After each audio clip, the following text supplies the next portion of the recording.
The year was 2481, and humanity had finally joined the greater circle of the stars. After centuries of war, exploration, and learning, Earth had gained a reputation for being both courageous and unpredictable. Some alien civilizations feared humans for their passion, while others admired them for their persistence.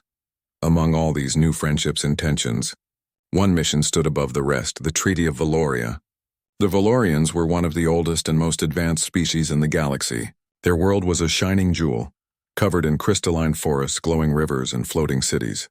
To earn their trust meant true acceptance in the interstellar community, and so Earth sent Captain Elias Grant. Elias was not a soldier anymore. He had fought in wars long ago but had turned to piecework, believing that words could do what weapons never could. He was calm, polite, and honest, qualities rare enough to make him the perfect representative for humankind. When his ship, the Dawn Voyager, entered Valorian orbit, he looked out through the viewing glass in quiet wonder. The planet below sparkled like a blue diamond surrounded by thin silver rings. Light seemed to breathe across its surface, alive and changing. Elias smiled softly. "So this is Valoria," he said to himself. "Let's hope they're ready for a human handshake." The landing site was unlike anything he had ever seen. Thousands of thin crystal towers reached up from the surface, forming bridges of glass and light. The air shimmered with soft color, and the sound of distant bells echoed like music. Waiting at the center was a group of tall, elegant beings, the Valorians. Their skin glowed faintly, like light shining through clear water. Their eyes held shades that shifted with emotion, and their movements were slow, almost like dance. At their head stood Queen Alindra, ruler of Valoria, with her daughter Princess Seraphine beside her. Elias stepped forward with care, his boots clicking softly against the glass bridge. He bowed slightly. "Your Majesty, I bring greetings from Earth and its people. It is my honor to stand before you." Queen Alindra's voice was musical but distant. "Welcome, Captain Grant of Earth. We have long watched your world rise from the fires of its own making. You have strength, and yet your kind's heart still burns too brightly." Elias smiled gently. "Sometimes light burns before it learns to warm, Your Majesty. We are still learning." A faint shimmer of surprise crossed the Queen's expression. Few dared speak to her with such simple honesty. Then her daughter stepped forward. Princess Seraphine was younger, her glow softer, her voice kind. "I have studied Earth's art and music," she said. "Your people feel deeply. You build stories out of pain. It is strange but beautiful." Elias nodded. "Our stories remind us that we can change, that no mistake is final if we still have hope." The Queen observed him silently. She could sense sincerity in his tone, a rare thing among diplomats. Still, she kept her thoughts to herself. The Valorians valued emotional control. Humans, by contrast, wore their hearts openly, and that made them unpredictable. The following days were filled with ceremonies and meetings. Delegates from different star systems gathered in the grand halls of the Crystal Palace, a place so bright that it reflected the sky inside its walls. Elias tried his best to learn Valorian customs. Their greetings were performed through gestures of light. Their meals were silent meditations rather than conversations. Every move had meaning. He struggled at first, earning polite laughter from other diplomats, but his good nature and patience soon won quiet respect. Princess Seraphine often accompanied him.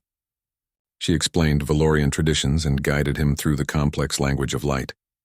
Elias found her presence calming. She was curious about humanity, not just its achievements, but its emotions. She asked him about music, laughter, and even tears. One evening, as they walked through the palace garden filled with glowing plants, Seraphine said softly, "On your world, do people really cry when they are sad?" Elias looked up at the twin moons above. "Yes," he said. "Sometimes tears say what words cannot." The princess tilted her head. "We do not cry. Our light dims, but we are taught to hide it. Showing sadness is considered weakness." Elias smiled kindly. "Maybe it's not weakness. Maybe it's just being real." She stared at him for a long moment, thoughtful and silent. The next morning brought the Council of Worlds, a great assembly where all species would speak of their hopes for peace. Elias prepared his notes carefully, but before his turn came, something unexpected happened. An envoy from the Karnathi Union, a proud and arrogant race, made a cruel remark about humanity's primitive emotions. He said that humans acted like children who cried when the universe didn't give them what they wanted. The hall filled with laughter from several alien representatives. It was meant as a joke, but it struck deep. Elias felt the sting but kept his composure. Before he could respond, Seraphine spoke up. "Emotion is not a flaw," she said, her voice clear and strong. "It is the spark that gives meaning to existence. Without it, peace would be only silence." The hall fell quiet. The Karnathi envoy frowned but said nothing more. Yet after the meeting, whispers began. Some of the Valorian nobles murmured that the princess had spoken out of turn, moved by human sentimentality. Others hinted that the Earth ambassador had influenced her judgment. Seraphine, hearing these words, felt shame for causing trouble. During the evening feast, she kept her light dim, her voice quiet. When Elias tried to speak with her, she only smiled weakly and excused herself. Later, she left the hall alone, walking into the silent palace gardens. The gardens at night were like a dream. Soft blue mist floated above pools of light, and the leaves shimmered with quiet energy. Seraphine sat on a marble bench near a glowing fountain, her head lowered. Her skin had lost its usual brightness. She whispered to herself, "Perhaps I spoke too boldly. Perhaps the queen was right, that feelings can only cloud the mind." Elias, who had noticed her departure, followed a few minutes later. He didn't come with formality or titles, just quiet footsteps and a gentle voice. "Your Highness," he said softly, "are you all right?" She turned quickly, embarrassed. "Captain Grant, you should not be here. The council already doubts my control. Please go." But Elias shook his head. "I'll leave if you truly want me to, but I don't think you should face this alone." Her eyes shimmered faintly. "You do not understand. On Valoria, a princess must always appear perfect. I failed today. I let emotion rule me." Elias sat down on the edge of the fountain, a respectful distance away. "Maybe perfection isn't what your people need," he said. "Maybe they need someone who feels what they cannot." She frowned slightly, curious. "Why do humans always speak of feelings as if they are power?" He smiled. "Because they are. They're the reason we survived everything. Wars, hunger, loneliness. When we feel pain, we learn. When we feel love, we protect. When we cry, we heal." For a moment, neither spoke. The only sound was the gentle ripple of the glowing water. Then Seraphine looked up. Her glow brightened slightly, as if a small light had returned inside her. "On Earth," she asked, "do people comfort others when they cry?" Elias nodded. "Always. It's what keeps us human." Her voice was soft, almost like a song. "Then perhaps that is what keeps you alive." Elias smiled, unsure how to respond. They sat quietly, two beings from different worlds, connected not by politics but by understanding. The night wind carried the faint sound of music from the palace hall. But here in the garden, time seemed to pause.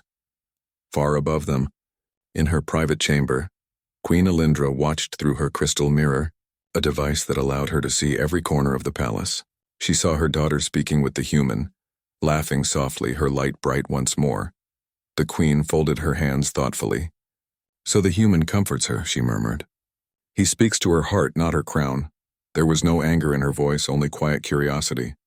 For the first time in many years, Alindra felt something she could not easily name, a flicker of warmth toward a species she once feared. As the stars shone over the glowing gardens, the queen whispered to herself, "Perhaps there is more to humanity than I believed." The next morning on Valoria began with a sky full of pale gold light. The twin suns rose slowly over the crystal towers, filling the air with soft colors. Captain Elias Grant stood on the balcony of his guest quarters, watching the beauty spread across the horizon. He had not slept much. His thoughts kept returning to the princess in the garden, to the way her light had dimmed in sadness and then brightened again when she spoke of hope. There was something pure about her, something that reminded him of humanity's first explorers, brave souls who dared to feel even when the universe told them to be silent. Elias wondered what the queen thought of last night. He didn't know that Queen Alindra had seen everything through her crystal mirror, and that she had spent the night thinking about the strange human who comforted her daughter, not with power or pride, but with gentle honesty. That morning, the palace was quiet. A thin mist drifted between the shining halls as Elias made his way toward the garden. He had promised himself he wouldn't bother the princess again, but part of him hoped to see her, to make sure she was all right. To his surprise, Seraphine was already there, standing by the same fountain where they had spoken before. The glow of her skin was brighter now, soft blue and silver. When she saw him, she smiled lightly. "Captain Grant," she greeted, "you are early. I did not expect you here." Elias smiled back. "Neither did I. I guess I just wanted to see the garden again." "It's peaceful here," she nodded. "It is one of the few places where I can think freely. No eyes, no counsel, no expectations, just silence." Elias looked around. The flowers shimmered like small stars, and the air carried a sound like faint music. "If this is silence," he said, "then it's the most beautiful kind I've ever heard." Seraphine laughed softly, a sound that reminded Elias of wind through crystal. "You speak in strange ways, Captain. The Queen says humans see poetry in everything." Elias shrugged lightly. "Maybe that's true. On Earth we learned that beauty is not what we see. It's what we feel." Her expression softened. "And what do you feel now?" He paused, thinking. That maybe this place isn't as cold as it looks. That maybe peace isn't just an agreement between worlds. Maybe it starts between people. For a moment, Seraphine looked down, her light flickering gently. "You speak like no diplomat I have ever met." "I take that as a compliment," Elias said with a grin. Later that day, the palace hosted another council session. It was smaller than the previous one. Only Valorian nobles and a few foreign observers. The Queen presided from her high throne of silver light. Elias sat quietly beside the Earth delegation, listening as discussions turned toward trade and cooperation. Everything seemed calm until one of the elder nobles stood and spoke in a sharp tone. "Your Majesty, I must raise concern about the princess's conduct yesterday." She spoke against a delegate, defending the human sentimentality. It was emotional. Murmurs filled the room. Elias tensed but stayed silent. The Queen's eyes turned to her daughter. "Seraphine," the Queen said softly, "would you like to respond?" The princess rose gracefully. "Yes, Mother." Her voice was calm but steady. "I only spoke what I believed. The humans' world has suffered much, yet they continue to rise. I see value in their strength, not of arms but of heart." The noble frowned. "Heart does not win alliances, Your Highness. Logic does." "Then perhaps our logic has grown cold," Seraphine replied quietly. "Perhaps warmth is what we have forgotten." A hush fell over the room. The Queen's eyes narrowed slightly, not in anger but in thought. After a long silence, she said, "Enough. The princess has spoken her mind. Let us return to the agenda." Elias could feel the tension in the air. He admired the princess's courage, but he also worried. Every word she spoke in his defense seemed to create new distance between her and her people. After the meeting, Elias walked alone through the outer corridors thinking. He could sense that his presence on Valoria had become more complicated than he had expected. He wasn't sure if he was building peace or breaking tradition. He stopped near a large window overlooking the sea of light, a vast ocean of glowing waves. He whispered to himself, "Maybe I should step back, before she gets in trouble because of me." "Step back from what, Captain?" The voice made him turn quickly. It was Queen Alindra herself, walking silently behind him. Her presence filled the room with calm power. "Your Majesty," Elias said respectfully, bowing slightly. The Queen looked out the window beside him. "You think I do not see what happens in my palace," she said softly. "You comforted my daughter when she was troubled. You spoke words that stirred her heart. Now my counsel questions her strength." Elias hesitated. "I didn't mean to cause any harm, Your Majesty. I only did what any human would do, and comfort someone in pain." The Queen studied him closely. "Humans are strange, so quick to feel, so quick to act. Your kind's emotions have built empires and destroyed them." Elias met her gaze. "That's true, but it's also what keeps us moving forward. We fall, but we keep getting back up. We fight not just for survival, but for meaning." The Queen's expression softened slightly. "Meaning," she repeated. "Perhaps that is what my people have forgotten." Then, with a graceful turn, she said, "Go to the gardens again tonight. My daughter will be there. Speak with her as you did before." Elias blinked in surprise. "You want me to?" "I wish to understand," the Queen said. "If emotion truly has strength, I will see it for myself." With that, she left, her gown of light trailing behind her like a comet's tail. That night, the gardens glowed brighter than ever. Small crystal insects floated through the air, lighting the pathways with soft white sparks. The fountain shimmered with waves of color. Seraphine stood near the water, looking up at the stars. When she heard footsteps, she turned and smiled faintly. "You came. I was invited," Elias said with a grin. They both laughed gently. Then silence settled between them. Comfortable, peaceful silence. Elias sat beside her. "The council was rough today," Seraphine nodded. "Yes, they think I am foolish. They think I let emotion rule me." "Maybe they're afraid," Elias said quietly. "Afraid of change. Afraid of what they can't control," she sighed. "You make it sound simple." "Maybe it is," he said. "Peace doesn't come from control. It comes from trust, from being real with each other." Seraphine looked down at her reflection in the glowing water. "My people have always believed emotions are chaos. But when I spoke yesterday, I felt alive. For once, I wasn't speaking as a princess. I was speaking as myself." Elias smiled softly. "Then don't lose that. The galaxy already has enough people hiding behind titles." Her gaze lifted to his. "You are different, Captain. Most aliens speak carefully, choosing every word like a puzzle. You speak like the wind, natural, honest." He chuckled. "Sometimes too honest. It's a human habit." They shared a quiet laugh. Then Seraphine said something unexpected. "Do humans believe that every person has light inside them?" Elias nodded. "We do. We call it the spirit. It's what helps us stand up even when everything falls apart." She smiled thoughtfully. "Then perhaps our lights are not so different." At that moment, the moonlight touched the fountain, making the water glow brighter. Elias saw her eyes shine with emotion. Not sadness this time, but calm joy. Far above, in her chamber, Queen Alindra watched again through her crystal mirror. But this time her heart felt strangely moved. She saw her daughter smiling freely, unafraid. She saw the human sitting beside her, not as a manipulator, but as a friend.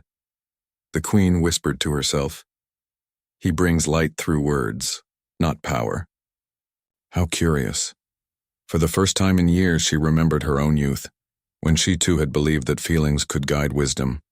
She had buried that part of herself long ago, but now, seeing Seraphine and the human together, she wondered if she had been wrong. As the night deepened, Elias rose to leave. "Good night, Princess," he said gently. "Good night, Captain," she replied. "And thank you." "For what?" "For reminding me that even a dim light can shine again." Elias smiled, gave a polite bow, and walked away under the glowing trees. Behind him, Seraphine stayed by the fountain, her light bright and steady, and far above, the queen watched in silence. Her eyes filled not with suspicion now, but with quiet understanding. She whispered to the stars, "Perhaps the human heart is not a danger, but a gift." The next morning, Valoria shone brighter than ever. Its crystal towers reflected the twin suns, scattering light across the city in colors no human eyes could name. Captain Elias Grant walked through the corridors of the palace, feeling a mix of curiosity and unease. He had been summoned, not by the princess, but by Queen Alindra herself. When he entered the queen's private chamber, he felt the weight of her presence. The room was vast, with walls made of translucent crystal and a ceiling that seemed to float like the night sky. The queen sat on a throne of soft silver light, her expression unreadable. "Captain Grant," she said, her voice calm yet commanding. "You have comforted my daughter. You have spoken to her heart. But words alone cannot prove truth. Actions must follow." Elias bowed. "I understand, Your Majesty. I will answer any test you give." The queen studied him closely. "Do you know why humans are both feared and admired?" "Because we feel too much," Elias answered honestly. "Because our hearts drive us to both creation and destruction." A faint smile appeared on the queen's lips. "Good, then you understand what I must do. Tomorrow you and the princess will go to the Sea of Glass, a place where hearts are revealed. There you will face visions of your deepest fears. Only then will I know if your intentions are true." Elias nodded. He had faced danger before, but this was different. This was not a battlefield. It was a test of the soul. The following day, he and Seraphine traveled through the palace gardens to the Sea of Glass, located on a floating plateau above the city. The sea was not water as humans knew it. It was a shimmering, mirror-like expanse of liquid crystal that reflected not just light but thought and emotion. Legend said it revealed one's fears, hopes, and truths. Seraphine's glow was steady but soft. "I have never been to the Sea of Glass," she said quietly. "Many fear it. They say it can show what one is not ready to face. Elias smiled gently. Then we will face it together. I will not let you face it alone. They stepped onto the glassy surface. Their reflections shimmered, then twisted into visions. Elias saw Earth burning in flames, cities collapsing, people suffering. The weight of humanity's past rose before him like a storm. He stumbled slightly but steadied himself. Even in darkness we can choose light, he whispered. Next to him, Seraphine faced a vision of Valoria in chaos. Nobles quarreled endlessly, citizens lost hope, and her mother seemed cold and distant. Fear gripped her heart, yet she held Elias's hand. We are not alone, she said. As they moved across the sea, the vision shifted. Elias saw failures he had faced in his life. Missions that went wrong, friends lost, lives he could not save. Guilt pressed on him like a heavy stone, yet he stood tall. I have made mistakes, he admitted aloud, but I cannot let them define me. I must act with truth and courage every day I can. Seraphine's visions showed her insecurities, that she would never be enough as a princess, that the council would always doubt her.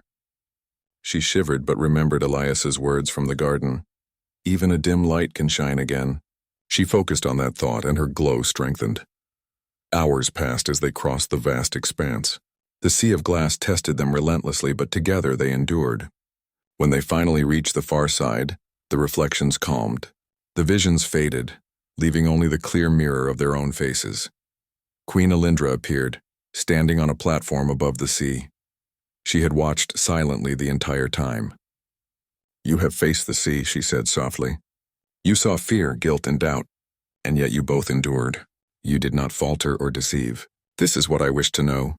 Elias bowed deeply. I only did what I believe is right, Your Majesty. The Queen studied him. Your truth is clear. You stand not for power, not for ambition, but for understanding. That is a rare strength among humans.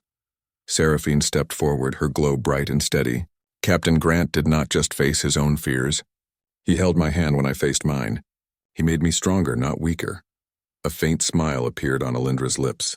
Then you have my approval, Princess. And you, Captain Grant, have my respect. For the first time, Elias felt a lightness he had not known since leaving Earth. The test had been passed, not by cleverness or skill, but by honesty, empathy, and courage. Returning to the palace, the atmosphere felt different. Nobles whispered, but not with suspicion. Their words were filled with curiosity and awe. Seraphine's courage and Elias's composure had shown them a new way of thinking. Even Lord Valen's sharp eyes softened slightly. Though he still doubted humanity, he could not deny the truth he had witnessed. Elias had passed a trial that no words or reports could prove, a test of heart, not logic. That night, in the palace garden, Seraphine and Elias stood beneath the glowing trees. I understand now, she said softly. The Queen's test was not to see if you were strong. It was to see if you were true. Elias nodded. I believe truth is the only thing that can build lasting peace. And now I see that it can also build trust across worlds. She looked at him thoughtfully. Do you think humans and Valorians can truly understand each other? I do, he said. Because we both have light inside us. We just need to share it. And under the crystal stars, the bond between human and princess grew stronger. A bridge not just of words, but of hearts. The day of the Grand Alliance arrived. Delegates from dozens of star systems filled the Crystal Palace. Ships of every shape and color hovered above the city, their engines leaving trails of glowing light in the sky. The air was tense, charged with anticipation. Captain Elias Grant adjusted his uniform, feeling a nervous thrill. Today, Valoria and Earth would make history. The treaty they were about to sign would mark humanity as a trusted member of the galactic community. Princess Seraphine appeared beside him, radiant in ceremonial attire. Her glow was brighter than ever, a reflection of both pride and hope. Are you ready? She asked. Elias smiled. As ready as I'll ever be. The Queen entered the hall, her presence commanding yet serene. She moved to the center of the chamber, raising her hand. The light dimmed slightly as all eyes turned toward her. Delegates of the galaxy, she began. Today we witness a choice not just of politics, but of hearts. We welcome Earth into the circle of trust because its ambassador has shown us something remarkable. That compassion can build bridges stronger than steel, and courage can shine brighter than fear. Gasps filled the chamber. Aliens from distant systems whispered in awe. Elias stood quietly, humbled by her words. The Queen continued, looking directly at him. Captain Grant, you comforted my daughter when she needed it most. You did not seek reward, power, or recognition. You acted with honesty and heart. For this I honor you, and through you I honor humanity. Elias bowed deeply. Thank you, Your Majesty. I only did what anyone would do for someone in need. Seraphine stepped forward, taking his hand. It is not just anyone who would do so, she said softly, yet her voice carried across the chamber. It is those who shine even when the world doubts them. That is why you are here with us today. The treaty was signed. Handshakes and formal bows followed, but the real change was unseen. In the hearts of Valorians who had doubted humanity, and in humans who had feared rejection by the stars. Elias looked around and saw not suspicion but trust, not fear but hope, and in Seraphine's eyes he saw friendship, a bond that crossed the boundaries of worlds. As the ceremony concluded, Queen Alindra spoke quietly to her daughter. You have chosen well. Your trust was not misplaced, Seraphine smiled, and perhaps my judgment was guided by something beyond reason. The Queen looked at Elias once more, her gaze filled with respect. Human, you have shown that even the smallest act of kindness can change the fate of worlds. Elias felt a warmth he had never known in diplomacy. I only followed what my heart told me. The Queen nodded. And that, Captain, is why your people are extraordinary. You fall but you rise. You feel but you endure. That is strength no weapon can match. Later, Elias and Seraphine walked through the gardens, now quiet after the celebrations. I will return to Earth soon, Elias said, his voice tinged with sadness. Seraphine's glow dimmed slightly, but she smiled. Then take this with you, humanity's light is strong. Never doubt it, he nodded, and Valoria's light is just as bright. Perhaps our worlds can learn from each other, not just through words, but through hearts. Above them, the Queen watched silently. She did not need to speak. The bond between her daughter and the human ambassador had proven what she had long suspected. The strength of humanity was not in machines, ships, or weapons, but in empathy, courage, and resilience. As Elias boarded the Dawn Voyager, engines humming softly, the twin suns of Valoria rose together, casting golden light across the city. Seraphine waved from the crystal balcony, her glow steady and warm. Elias looked back once more. Farewell, Princess, he whispered.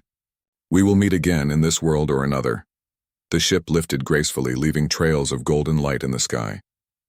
From above, the Queen watched the human ambassador depart, a quiet thought in her mind. Perhaps the universe has much to learn from humanity after all. And as the stars reflected in the sea of glass below, it seemed to shimmer with the promise of new beginnings. A light born from courage, empathy, and the simple truth that even the smallest heart can change the galaxy. Days passed peacefully after that night in the garden. Captain Elias Grant had grown more comfortable on Valoria. The Valorian guards greeted him with polite nods now, and even some of the council members had started to soften their tone toward him.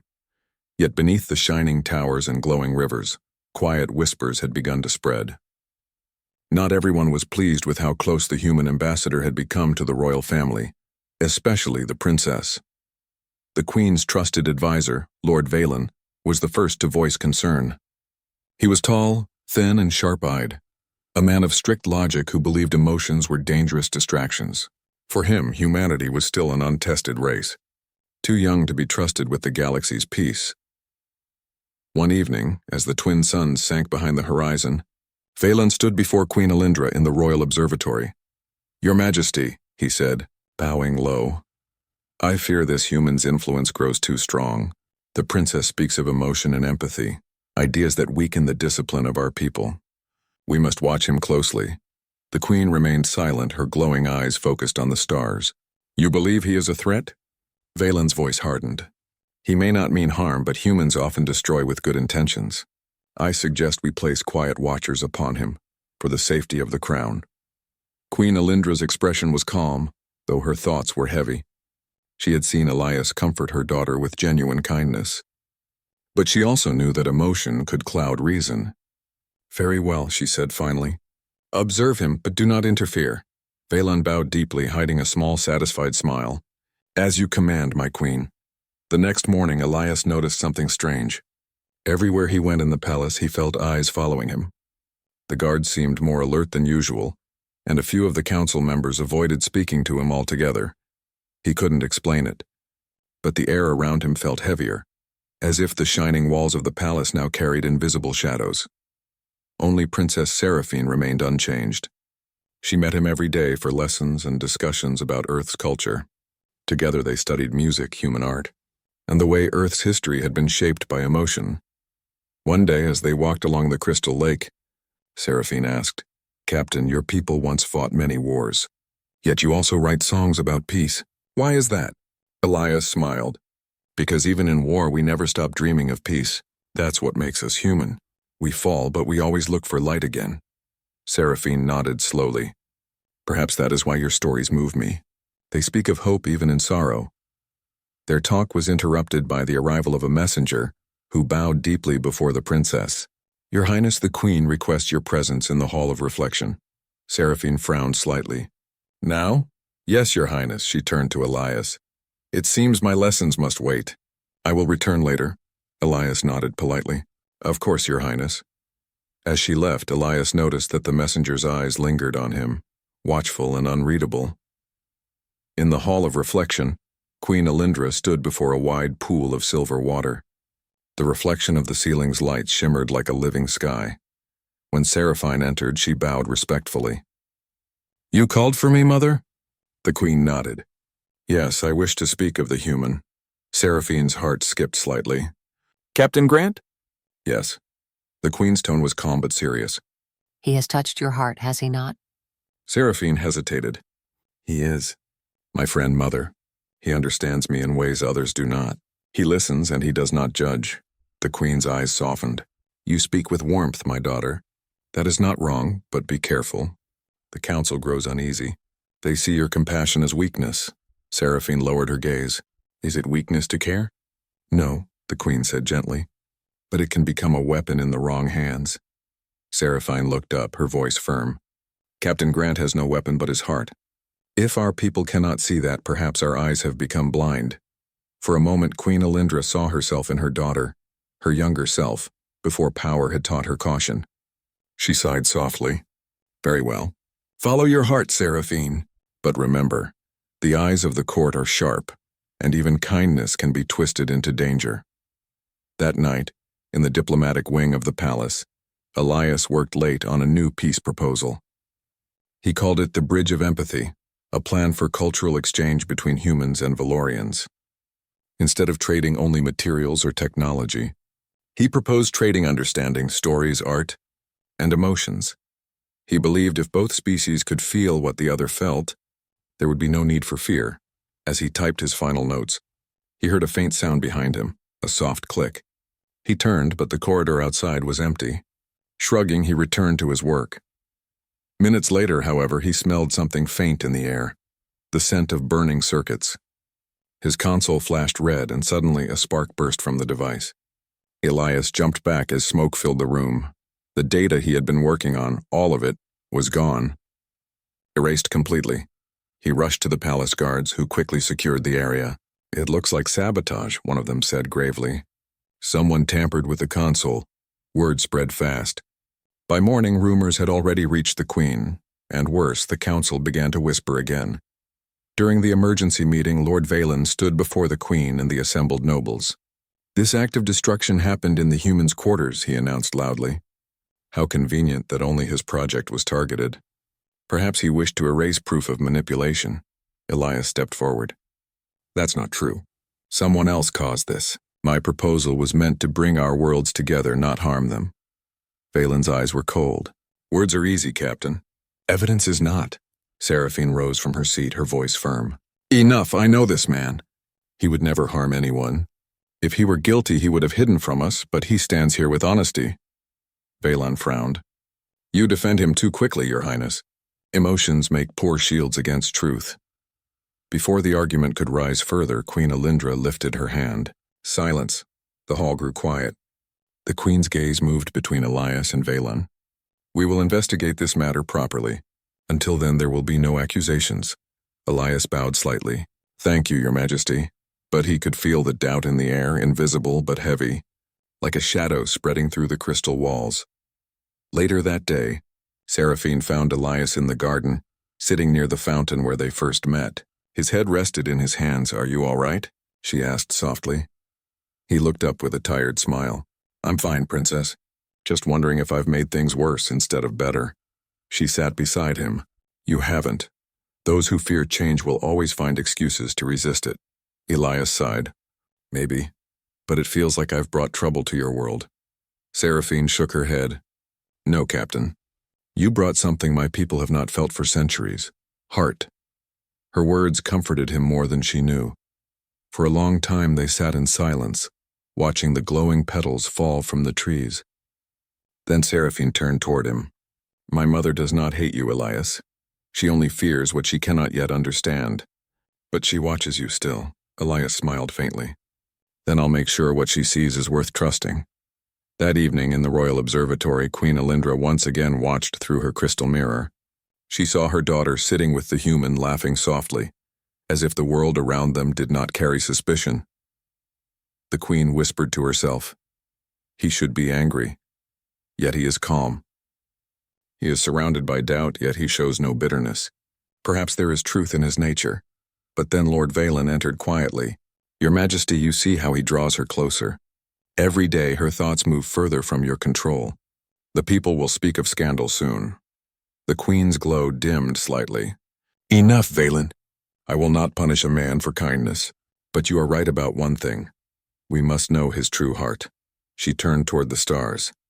"Tomorrow I shall test him myself." Back in his chamber, Elias stood by the window looking at the shining sky of Valoria.